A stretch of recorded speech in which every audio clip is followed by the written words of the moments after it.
Hello दोस्तों, स्वागत है आप सबका एक बार फिर से चैनल पर। यहाँ पर हम लोग इस वीडियो में यूपी ट्रिपल एस सी जो वीपीओ यानी ग्राम पंचायत अधिकारी को का जो एग्जामिनेशन आपका होने वाला है मार्च अप्रैल में 100% आपका चांस है कि पेपर हो जाएगा। अप्रैल के अंत तक तो उम्मीद पूरी है कि हो जाएगा। बाकी यूपी ट्रिपल एस सी है, बेचारा सुस्ती से काम करता है, लेकिन इस समय काफ़ी तेज़ी से है जो काम कर रहा है अपने। अगर वो इतिहास को देखेगा तो इस समय बेहतर काम कर रहा है। तो यहाँ पर उसी को ध्यान में रखते हुए हम लोग वीपीयू की ये प्रैक्टिस सेट सीरीज जो कि लाए हैं, और ये चौथा टेस्ट है जो कि आपका होने वाला है। पिछले 3 टेस्ट आपको इसी चैनल पर मिल जाएंगे। चैनल पर जाएंगे, प्लेलिस्ट वाले सेक्शन में जाएंगे तो आपको UP triple S C VPO की जो क्लासेज हैं उसमें अलग से पूरी मिल जाएंगी, जिसमें हमने पंचायती राज को पूरा अच्छे से कवर किया है जो कि आपके सिलेबस में दिया हुआ था। तो उसे यदि आप थ्योरी पोर्शन पढ़ना चाहते हो तो उसे भी देख सकते हैं, और उसी में आपको पिछले 3 टेस्ट भी आपको मिल जाएंगे। तो यहाँ पर उसी सीरीज का ये अगला वीडियो होने वाला है, तो इसे हम देखते हैं। ठीक है, तो देखिए पहला क्वेश्चन क्या है। स्थानीय स्वशासन एक ऐसा शासन है जो अपने सीमा क्षेत्र में प्रदत्त अधिकारों का उपभोग करता है, ये कथन किसका है? तो ध्यान दीजिए, जी डी एच कोल जो है ये इनका कथन है, ये चीज आपको ध्यान देना है।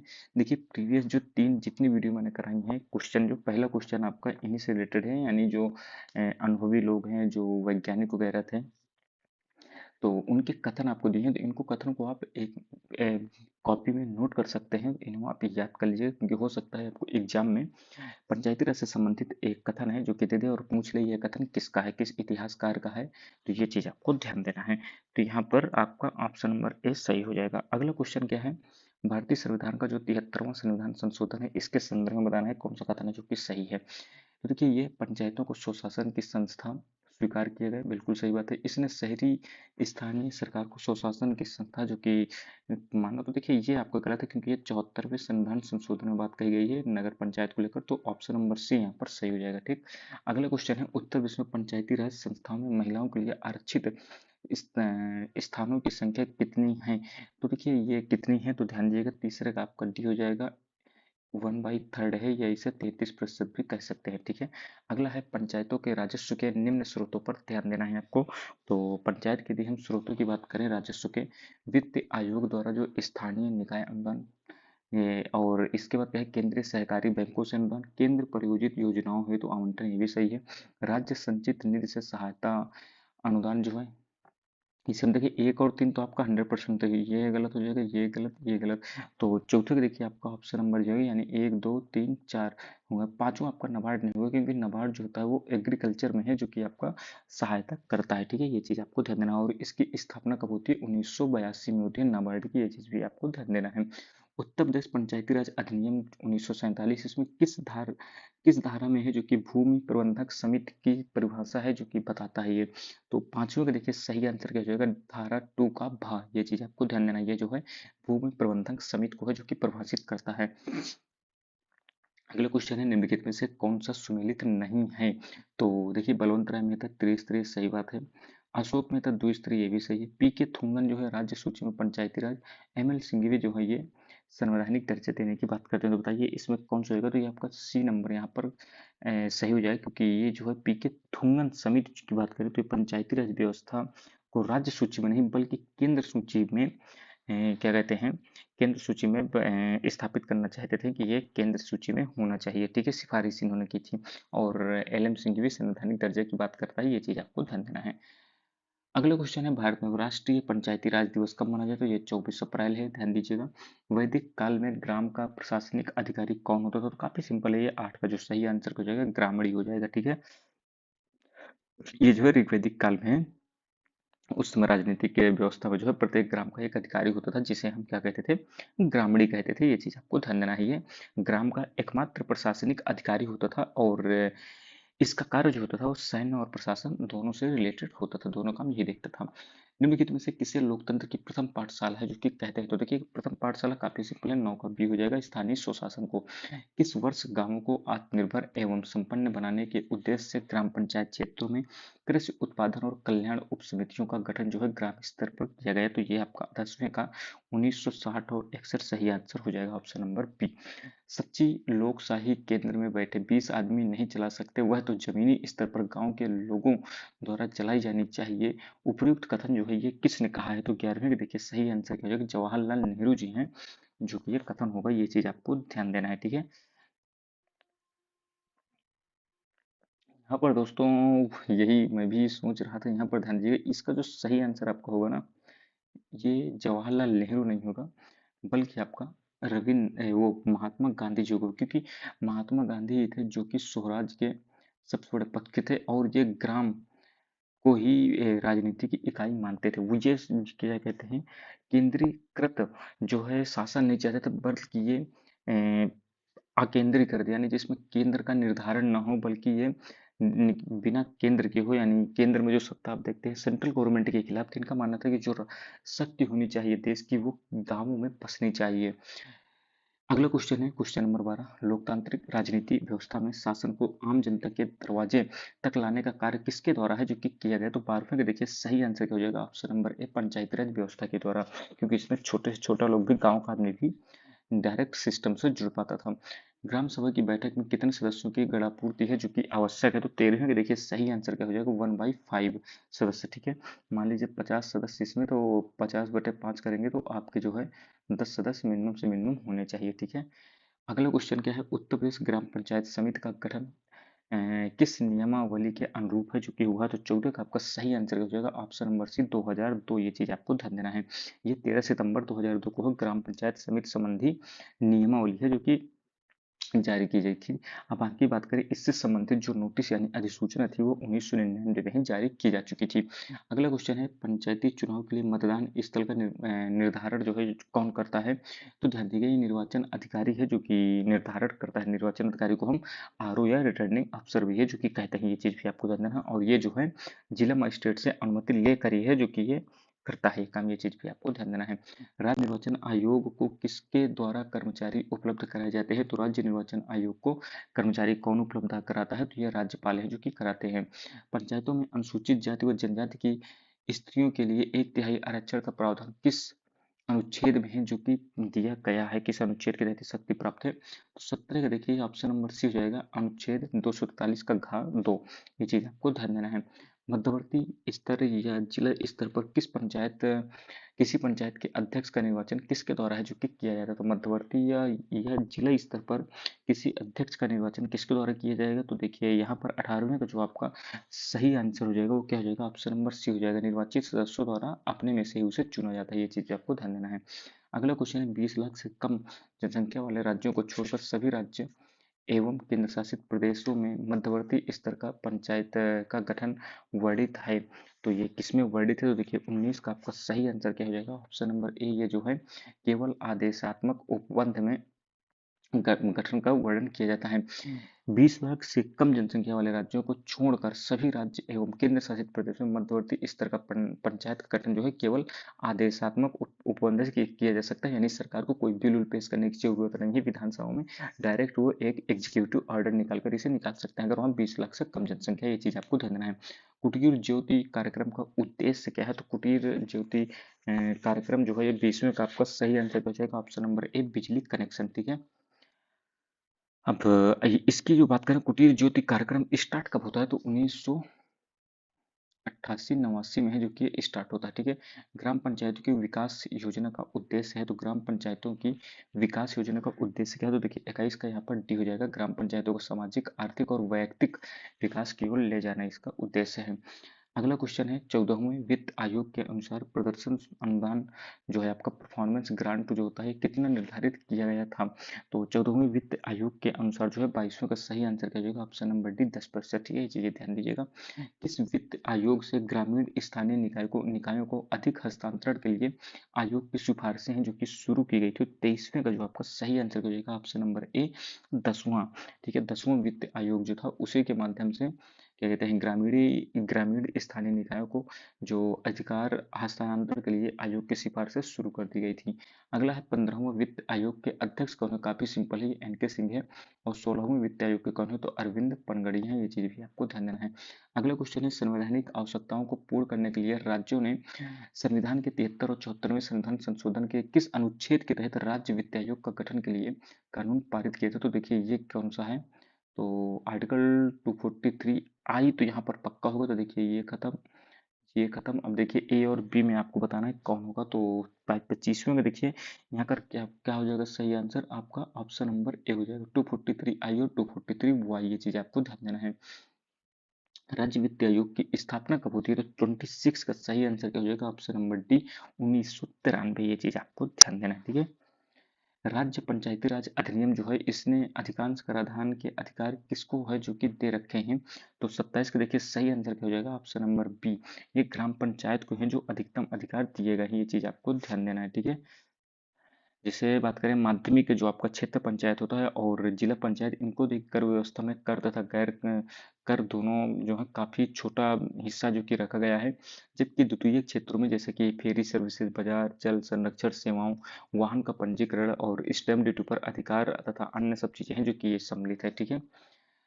अगला क्वेश्चन क्या है? जन्म और मृत्यु पंजीकरण अधिनियम जो 1969 का, इसके तहत जीवित जन्म से तात्पर्य क्या है? तो देखिए 28 का सही आंसर क्या हो जाएगा? माता से निष्कर्षण के पश्चात उत्पाद जो होता है वो श्वास लेता हो और जीवन का कोई भी लक्ष्य प्रदर्शित करता है। तो ऑप्शन नंबर सी हो जाएगा। दोनों कथन है जो कि सही है, ठीक है। जीवित जन्म में ये दोनों चीजें हैं आएंगी। कोई भी व्यक्ति है जो जन्म अथवा मृत्यु के रजिस्टर की किसी भी प्रविष्टि को तलाश करवा सकता है, तो क्या ये फ्री में करवा सकता है? तो देखिए यहाँ पर शुल्क देना पड़ता है। ऑप्शन नंबर बी आपका यहाँ पर सही आंसर है जो कि हो जाएगा। ये चीज आपको ध्यान देना है। जन्म पंजीकरण के संबंधित आंकड़े जो इनकी उपयोगिता क्या है? तो देखिए 30वें का जो सही आंसर क्या हो जाएगा? ऑप्शन नंबर डी हो जाएगा। प्रशासनिक प्रयोजन में भी किया जाता है, जन स्वास्थ्य कार्यक्रम में भी ये यूज आता है और माता व शिशु की प्रसव बाद देखभाल में भी ये काम आता है। किस राज्य में ई पंचायत व्यवस्था स्थापित है? तो 31 का जो है option number D Andhra Pradesh. जो आंध्र प्रदेश में ई पंचायत व्यवस्था स्थापित है। बाकी वर्तमान में आपके उत्तर प्रदेश वाला, उत्तर प्रदेश, केरल, इन सब राज्यों में भी ये ई पंचायत अभी स्टार्ट हो गया है। भारत में ई गवर्नेंस के संदर्भ में सत्य है, तो आपको बताना है कौन सा कथन है जो कि सत्य है। तो 32 की बात करें कौन सा सत्य है, तो देखिए भारत में ई गवर्नेंस के लिए मुख्य जोर जो है 1987 में दिया गया था, ये सही है। ई गवर्नेंस राष्ट्रीय उपग्रह आधारित कंप्यूटर नेटवर्क NICNET के द्वारा लॉन्च किए गए थे, nic.net के द्वारा, ये भी सही है। सभी जिला कार्यालयों को कंप्यूटरीकृत करने के लिए राष्ट्रीय सूचना विज्ञान केंद्र का शुभारंभ किया गया, ये भी सही है। तो मतलब ये तीनों कथन है जो कि आपके सही, तो ऑप्शन नंबर डी यहाँ पर सही आंसर हो जाएगा। किसी भी गांव को मानचित्र पर उसकी प्रोफाइल पर क्लिक करके संपूर्ण जानकारी का पता निम्न में से किसके द्वारा लगाया जा सकता है? तो ये किसके द्वारा लगाया जा सकता है? तो भाई साहब ये आपका क्या हो जाएगा? 33 का जियो सर्च, GEO और SEARCS, जियो सर्च के द्वारा, ठीक है। ये चीज आपको ध्यान देना है। अगला क्या है? जल जीवन मिशन के तहत प्रत्येक ग्रामीण परिवार को प्रति व्यक्ति प्रतिदिन कितने लीटर जल की आपूर्ति की परिकल्पना है? जो कि 55 लीटर है। 34 का क्या हो जाएगा? 55 लीटर। ये चीज आपको ध्यान देना है। और जल जीवन मिशन जो है आपका 2019 में स्टार्ट होता है, ये चीज भी आपको ध्यान देना है। गंगा कल्याण योजना जो है कब प्रारंभ होती है? 35 का सही आंसर क्या हो जाएगा? 1997। ये चीज आपको ध्यान देना है। कुटीर ज्योति कार्यक्रम, देखिए अभी हमने ये क्वेश्चन किया था, मैंने आपको वहाँ बताया था, तो इसका सही आंसर क्या हो जाएगा? 36 का ऑप्शन नंबर बी हो जाएगा। 1988-89। जवाहर रोजगार कार्यक्रम, जवाहर रोजगार योजना, अगर आप प्रीवियस टेस्ट सीरीज को फॉलो कर रहे थे तो इसका आंसर 100% आपको पता होगा। 37 को जो सही आंसर क्या हो जाएगा? Option number B 1989-1990। काम के बदले अनाज योजना कब स्टार्ट होती है? ये भी काफी सिंपल है, इसे भी आपने अगर पिछले वीडियो आपने फॉलो किया तो 100% इसका आंसर आपको पता होना चाहिए। 38 का जो सही आंसर हो जाएगा ऑप्शन नंबर बी, ये 1977 और 78 है। ये चीज आपको ध्यान देना है, ठीक है। समाज कल्याण विभाग से पृथक कर अनुसूचित जाति जनजाति कल्याण विभाग की स्थापना कब की गई थी? तो 39 का जो सही आंसर क्या हो जाएगा? ऑप्शन नंबर बी 1995 में। सामान्य सेवा केंद्र जो CSC सेंटर हैं, इनकी विशेषता नहीं है, तो क्या नहीं है भैया? ये सब सही। गिनती थोड़ा ना भाई, दवा वितरण का काम थोड़ा ना इसका काम है ये। ऊपर के तीन सही, बाकी ये चौथा गलत हो जाएगा। सामान्य सेवा केंद्र के बारे में सत्य बताना है, तो यहाँ पर देखिए CSC सामाजिक कल्याण योजनाओं, स्वास्थ्य देखभाल, वित्तीय, शिक्षा आदि सेवाओं की डिलीवरी देने के लिए पहुंच बिंदु, बिल्कुल सही बात है। इसकी स्थापना पंचायत भवन में किया जा रहा है, ये भी सही है। सामाजिक समावेशी समाज के निर्माण में CSC का सहयोग, ये भी सही, तो ऑप्शन नंबर डी यहाँ पर सही हो जाएगा। सभी कथन जो कि सही हैं, ये चीज आपको ध्यान देना है, ठीक है। आगे बात करें BPL परिवारों से संबंधित दस्तावेज कहाँ से है जो कि प्राप्त किए जाते हैं? तो 42 का सही आंसर का जो है पंचायत सचिवालय से। ग्राम सभा में बिजली गिरने से हुई मौत का मुआवजा सरकार से दिलाने हुए दस्तावेज तैयार करने में सहायता है जो कि कौन देता है? तो 43 का आपको सही क्या हो जाएगा? ग्राम पंचायत सहायक। ये चीज आपको ध्यान देना है। अगला क्वेश्चन क्या है? पंचायती राज विभाग उत्तर प्रदेश द्वारा जारी नागरिक चार्टर के जो 7 विषय हैं, इनमें कौन सा विषय है जो कि शामिल नहीं है? तो यहाँ पर देखिए कौन सा शामिल है, तो 44 का जो है ऑप्शन नंबर क्या हो जाएगा यहाँ पर 44 को जो डी है ये शामिल नहीं। बाकी देखिए ग्राम पंचायत की वित्तीय सहायता ये भी शामिल है, ग्रामीण स्वच्छता कार्यक्रम ये भी सही है, पंचायत हेल्पलाइन की व्यवस्था ये भी सही है, ठीक है। लेकिन रोजगार सृजन जो है ये नागरिक चार्टर में शामिल नहीं है। नागरिक घोषणा पत्र का उद्देश्य क्या है? तो 45 का सही आंसर क्या होगा? ऑप्शन नंबर सी, समय सीमा में सेवाएं प्रदान करना और शिकायतों का निपटान करना, ये दोनों चीजें जो कि शामिल है। अगला क्वेश्चन है, मनरेगा के अंतर्गत लाभार्थियों के लिए कार्यस्थल पर सुविधाओं का प्रावधान कितने समय में करना अनिवार्य है?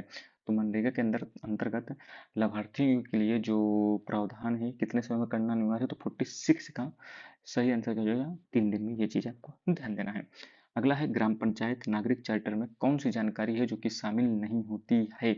तो यहाँ पर आपको बताना है कौन सी शामिल नहीं। तो देखिए विजन और मिशन स्पष्ट करना ये शामिल होता है, सेवा मानक सेवाएं प्राप्त करने की प्रक्रिया ये भी शामिल होता है, अनुरोध प्राप्त होने पर नामित अधिकारी द्वारा विवरण उपलब्ध कराना ये भी सही है। तो यहाँ पर यानी ऑप्शन नंबर डी हो जाएगा। उपयुक्त में से कोई भी नहीं है जो कि शामिल नहीं है, सभी चीजें हैं जो कि शामिल है।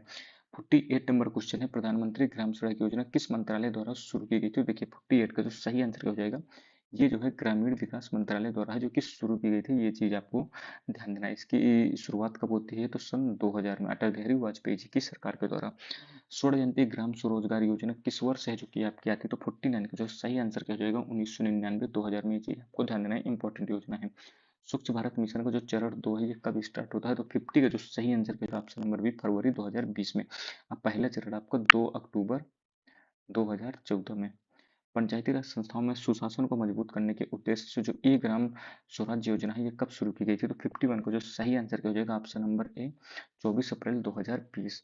अगला है, प्रधानमंत्री द्वारा अमृत सरोवर मिशन जो है कब आरंभ किया गया था? तो अमृत सरोवर मिशन की बात करें तो 52 का जो सही आंसर क्या हो जाएगा? ऑप्शन नंबर ए हो जाएगा, 24 अप्रैल 2022।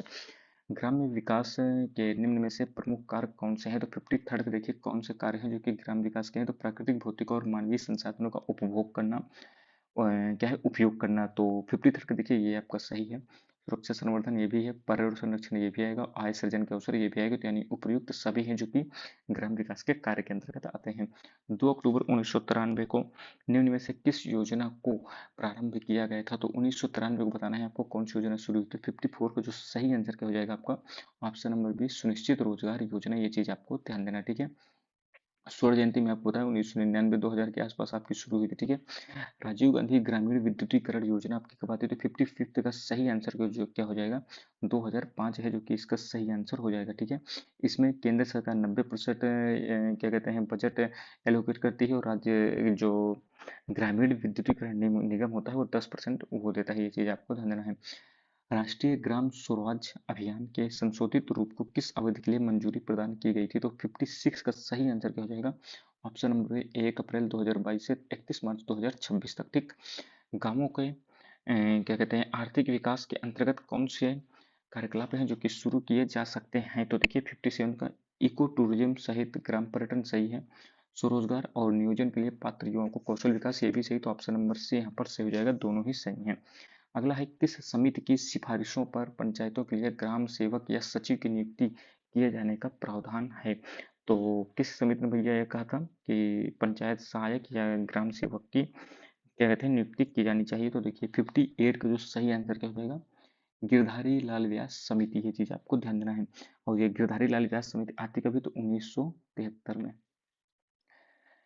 ग्राम स्वराज जो ई लर्निंग पोर्टल है इसका शुभारंभ कब किया गया था भैया? तो ये इसका सही आंसर क्या हो जाएगा? फरवरी 2020।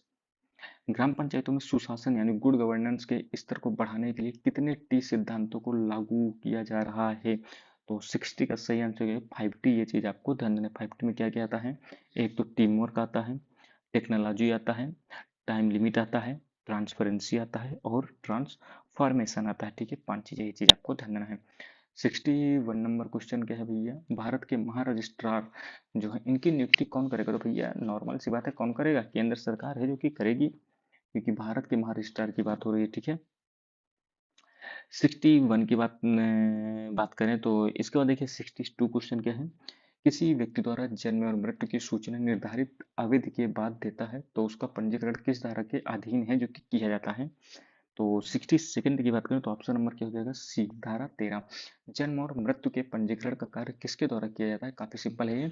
तो देखिए 63 का सही आंसर क्या हो जाएगा? ये राज्य सरकार द्वारा है जो कि किया जाएगा, ठीक है। ग्रामीणों के बीच सरकारी योजनाओं के प्रचार प्रसार करने का कार्य कौन करेगा भैया ये? तो 64 का जो है सही आंसर क्या हो जाएगा? ऑप्शन नंबर पे ग्राम पंचायत सचिव का काम होता है, यानी जो ग्राम पंचायत अधिकारी बनते हैं। ग्राम ग्राम पंचायत अधिकारी से उच्च अधिकारी कौन होता है जो ब्लॉक स्तर पर काम करते हैं? तो बताइए भैया कौन होंगे? तो 65 को जो सही आंसर हो जाएगा एडीओ साहब आपके हो जाएंगे, ये चीज आपको ध्यान देना है, ठीक है। और बात करें जिला स्तर पर तो इनका बड़ा अधिकारी जिला पंचायत राज अधिकारी होता है, जिसे हम डीपीआरओ है जो कि कहते हैं, ये चीज भी आपको ध्यान देना है, ठीक है। ये हैं आपके डीपीआरओ। देखिए यहाँ पे 66 से लेकर 80 तक हमारे ये कंप्यूटर क्वेश्चन है, तो इन्हें हम देख लेते हैं। एक्यूमुलेटर, तो भाई साहब ये एक समाकलित घटक है, किसका घटक है भैया? ये 66 का सही आंसर क्या हो जाएगा? ये सीपीयू का एक घटक है, ये चीज आपको ध्यान देना है। मेमोरी आकार और प्रदर्शन के आधार पर किस प्रकार के कंप्यूटर का जो कि हम बिग आयरन के रूप में जो कि जानते हैं, तो 67 का सही आंसर क्या हो जाएगा?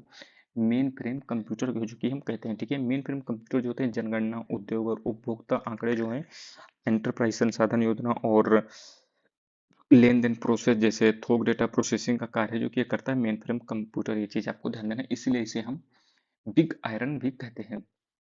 अगला क्वेश्चन है, किसी समस्या को परिभाषित करने की प्रक्रिया कुछ चरणों की शर्त है और फिर प्रत्येक चरण की खोज को आगे के रूप में जाना जाता है, तो भैया क्या जानते हैं इसे?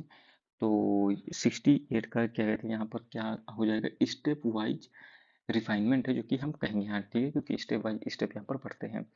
69 नंबर क्वेश्चन क्या है? एक कंप्यूटर सिस्टम की विशेषता है जो तर्क करने, सीखने और समस्या हल करने में सक्षम है, उसे कहा जाता है। 69 का जो है सही आंसर क्या हो जाएगा यहाँ पर? तो 69 का ऑप्शन नंबर ए हो जाएगा, आर्टिफिशियल इंटेलिजेंस, ठीक है।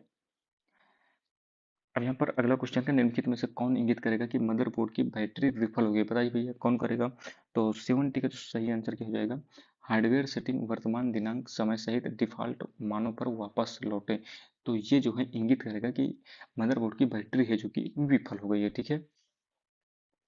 उस नई तकनीक को क्या कहते हैं जो एक कृत्रिम दुनिया के सृजन की क्षमता प्रदान करती है और उसमें लोग परस्पर अंतःक्रिया भी है जो कि करने लगते हैं?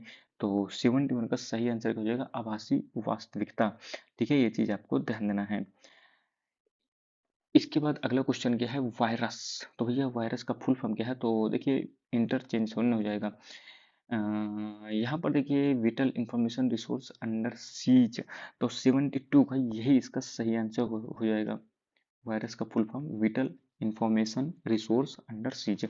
एटीएम के फुल फॉर्म की बात करें तो ऑटोमेटेड टेलर मशीन होगा, तो यहाँ पर 73 का जो है ऑप्शन नंबर बी हो जाएगा, ऑटोमेटेड टेलर मशीन हो जाएगा, ठीक है। ऑटोमेटिक नहीं होगा, ये चीज आपको ध्यान देना है। आपकी मौजूदा फाइल नए रूप में किसके द्वारा सेव की जा सकती है बिना आपकी मूल फाइल को अधिलेखित किए हुए? तो 74 का जो सही आंसर हो जाएगा, सेव एज आप करेंगे तो ये आपका सही हो जाएगा, ठीक है। अगला क्वेश्चन क्या है? माइक्रोसॉफ्ट वर्ड में आप निम्न में से किस फंक्शन कुंजी को दबाकर फाइंड और रिप्लेस डायलॉग बॉक्स है जो कि खोल सकते हैं? तो 75 का जो सही आंसर क्या हो जाएगा? F5, ठीक है। अगला है स्प्रेडशीट के विश्लेषण के लिए निम्नलिखित में से कौन सा उपकरण नहीं है? तो स्प्रेडशीट के विश्लेषण के लिए कौन सा उपकरण नहीं है? तो 76 का जो सही आंसर क्या हो जाएगा? Option number A mail merge इसका सही आंसर हो जाएगा। अगला है, देखिए यहाँ पर क्या है, यदि सैंपल वर्कशीट में MS एक्सेल में आपका क्या है सीलिंग B110 लागू किया जाता है तो उसका परिणाम क्या होगा? तो 77 को देखिए, सीलिंग फंक्शन दिए गए नंबर को शून्य से दूर सार्थकता नंबर के निकट तक हम मल्टीपल राउंड में करता है, तो यहाँ पर देखिए सीलिंग जो है नंबर, सीलिंग के बाद देखिए जो B1 दिखाता है नंबर को दिखाता है, और ये 10वां जो है सिग्निफिकेंस को जो कि दिखाता है, ठीक है। और नंबर क्या है? तो जिस नंबर को राउंड करना होता है, और सिग्निफिकेंस क्या है? तो ये मल्टीपल जिसमें राउंड करना होता है, तो यहाँ पर देखिए B1 ये 45 है, ठीक है, 45 और 10 तो 10 है ये ही। तो यहाँ पर देखिए इसका सही आंसर क्या है? ऑप्शन नंबर ए इसका सही आंसर हो जाएगा, ठीक है। बाकी यदि आपको अच्छे देखना है तो इसे हम और किसी उसमें MS एक्सेल से रिलेटेड जो भी पॉइंट बनते हैं तो उसे हम देख लेंगे, ठीक है। यहाँ पर आपको उतने अच्छे से समझ में नहीं आएगा होगा, क्योंकि इसे हमें अच्छे से, जब तक हम इसकी कॉन्सेप्ट नहीं समझ लेंगे तब तक आप इसे अच्छे से सॉल्व नहीं कर पाएंगे, ठीक है। डॉट डॉट का अर्थ उन अवांछित वाणिज्यिक ईमेल से है जिसका इंटरनेट पर बढ़ा रही, तो भाई साहब इसका सही आंसर क्या हो जाएगा? 78 का यहाँ पर स्पैम हो इसका सही आंसर हो जाएगा, ठीक है। आप देखते हैं आपको मेल आईडी में स्पैम ईमेल्स आती रहती हैं। निम्नलिखित में से उस विकल्प का चयन करें जो कि 30 दिनों से असंगत हैं। तो विंडोज, यूनिक्स, डॉस और मैकेफी। तो भाई साहब मैकेफी जो है आपका एक एंटीवायरस है, बाकी तीन ये क्या कहते हैं, विंडोज एप्लीकेशन है, ठीक है, यानी सॉफ्टवेयर है। सी एम ओ एस का फुल फॉर्म आपको बताना है क्या है, तो 80 का जो सही आंसर क्या हो जाएगा, कॉम्प्लीमेंट्री मेटल ऑक्साइड सेमीकंडक्टर, इसका सही आंसर हो जाएगा। अब देखिए 81 से 100 तक ये आपके यूपी स्पेल है, यूपी स्पेशल है, तो इसे हम देख लेते हैं। तो 81 का जो सही क्या है क्वेश्चन, डॉक्टर भीमराव अंबेडकर संग्रहालय एवं पुस्तकालय कहाँ है, तो ये रामपुर में है। 2011 की जनगणना के अनुसार उत्तर प्रदेश में महिला साक्षरता दर क्या थी, 2011 के अनुसार आपकी कितना थी, तो ये 57.20 थी। और मेंस की कितनी थी, तो 77% के आसपास थी। किशोरी बालिका योजना जो थी ये जो है वर्ष में डॉट डॉट दिनों के लिए विद्यालय में उपस्थित न होने पर लड़कियों को संतुलित आहार प्रदान करने की पेशकश है जो कि करती है। तो 83 का जो सही आंसर क्या होगा, 300 दिन, ठीक है, ये चीज आपको ध्यान देना है। किशोरी बालिका योजना की बात करूँ तो 21 फरवरी 2019 को ये आती है, और किशोरी बालिका योजना 300 दिनों के लिए विद्यालय में उपस्थित न होने पर लड़कियों को संतुलित आहार है जो कि प्रदान करने की पेशकश करता है। आत्मनिर्भर यूपी रोजगार अभियान कब आपका शुरू होता है, तो 84 का जो सही आंसर क्या हो जाएगा, ऑप्शन नंबर सी हो जाएगा, 26 जून 2020, ठीक है। इसके बाद क्या है, कौन सा सुमेलित नहीं है ये आपको बताना है, तो लखनऊ छावनी परिषद, कानपुर नगर निगम, ठीक है, गाजियाबाद नगर पालिका परिषद थोड़ा ना है भाई साहब, ये ऑप्शन नंबर सी ही आपका यहाँ पर सही हो जाएगा। गाजियाबाद आपका एक नगर नगर निगम ये भी है, ठीक है, गाजियाबाद भाई साहब अच्छी खासी सिटी है। नगर पालिका परिषद आपके कस्बों वगैरह में होती है। उत्तर प्रदेश में कितने विश्वविद्यालय के नाम है जो कि डॉक्टर बी आर अम्बेडकर के नाम से पाए जाते हैं, तो बताइए भैया कितने हैं, तो दो हैं, ये चीज आपको ध्यान देना है, ठीक है। एक आपका लखनऊ में है और एक आपका आगरा में है। उत्तर प्रदेश और उत्तराखंड राज्यों के निम्नलिखित जनजातियों में से किसमें युवाग्रह प्रथा है जो कि प्रचलित है, तो युवाग्रह प्रथा जो है प्रचलित है, तो बताना है आपको किस जनजाति में है, तो 81 से उनका जो सही आंसर क्या हो जाएगा, ऑप्शन नंबर डी हो जाएगा, भूटिया जनजाति, ठीक है। इनमें जो है युवाग्रह प्रथा प्रचलित है, जिसे हम रंग भंग भी है जो कि कहते हैं। निम्नलिखित में से आपको बताना है कौन सा सुमेलित नहीं है, तो अमीर खुसरो जो आपके एटा में सही है, मिर्जा गालिब आगरा में पैदा हुए थे, ये भी सही है, जोश मलिहाबाद में पैदा हुए थे, ये भी सही है, जिगर ये भाई साहब गोरखपुर से रिलेटेड नहीं है, ये चीज आपको ध्यान देना है। जिगर की बात करें तो मुरादाबादी जिगर मुरादाबादी जो है ये मुरादाबाद से संबंधित है, ना कि गोरखपुर से, इनके नाम में ही जिगर मुरादाबादी लिखा जाता है। रामनगर जो बनारस में लाल रामलीला है, इसका मंचन कितने दिन तक है जो कि होता है, तो 89 का ऑप्शन नंबर सी हो जाएगा, 31 दिन का, 31 दिन तक इसका मंचन होता है। प्रसिद्ध सूफी संत जो थे शेख सलीम चिश्ती की दरगाह उत्तर प्रदेश में कहाँ पर है, तो ये फतेहपुर सीकरी में है। कहाँ है, फतेहपुर सीकरी में। वर्तमान में उत्तर प्रदेश में भारत की प्राचीनतम जो 16 महाजनपद में से कुल कितने महाजनपद है जो कि यूपी में पड़ते हैं, तो 91 को जो सही आंसर क्या हो जाएगा, ऑप्शन नंबर सी, 8 जनपद कौन कौन से हैं देखिए, तो काशी, वत्स, कौशल, मल्ल, चेदी, कुरु, सूरसेन, पंचाल, ठीक है। इनकी राजधानियां भी आपको याद होनी चाहिए।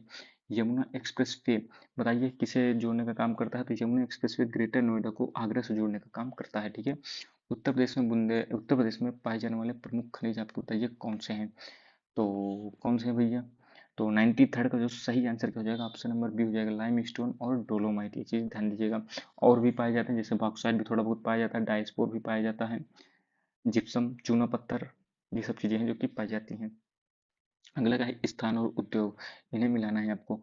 तो फिरोजाबाद भैया काहे के लिए फेमस है, फिरोजाबाद तो आपके चूड़ियों के लिए था, अलीगढ़ का ताला हो गया, और मेरठ खेल का सामान हो गया, तो चूर का आपका सीमेंट के लिए हो जाएगा।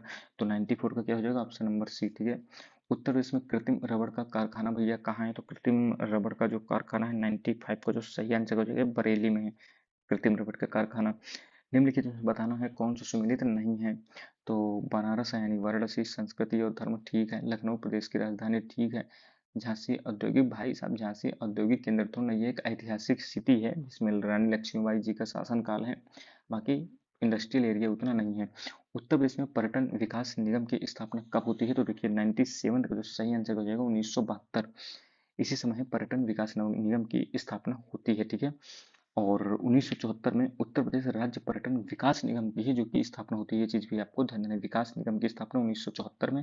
दोनों ट्रिकी क्वेश्चन है, ध्यान दीजिएगा। और विकास निगम की बात करें उत्तर प्रदेश पर्यटन विकास निगम तो 1972 में होती है। निम्नलिखित में से कौन सा नहर जो है उत्तर प्रदेश में अधिकतम क्षेत्रफल की सिंचाई है जो कि करता है? तो 98 का शारदा नहर जो आपका सही आंसर हो जाएगा। ठीक है, ये चीज आपको ध्यान देना है। इस नहर का निर्माण कार्य 1920 से प्रारंभ किया था और जो है ये 1928 में पूर्ण हो गया था इसका काम। निम्नलिखित में से किस फसल का उत्तर प्रदेश में भारत में सर्व प्रमुख उत्पादन है? तो भैया किसका उत्पादन सबसे ज्यादा होता है? तो 99 का जो सही आंसर हो जाएगा गेहूं हो जाएगा। गेहूं हो गया और आपका यहाँ पर गन्ना भी आ जाएगा। ठीक है, निम्नलिखित में से उत्तर प्रदेश में किस फसल चक्र का क्षेत्रफल सबसे अधिक है? तो किसका है भैया? तो 100% सही आंसर है धान और गेहूं काफी ज्यादा यहाँ पर क्षेत्रफल अधिक है जो कि होता है। तो देखिए ये आपका प्रैक्टिस सेट जो चौथा था इसे हमने कवर कर लिया है। यदि आपको कोई भी कंफ्यूजन हो तो कमेंट बॉक्स में कमेंट कर सकते हैं। बाकी मिलते हैं अगली वीडियो में, तब तक धन्यवाद, जय हिंद।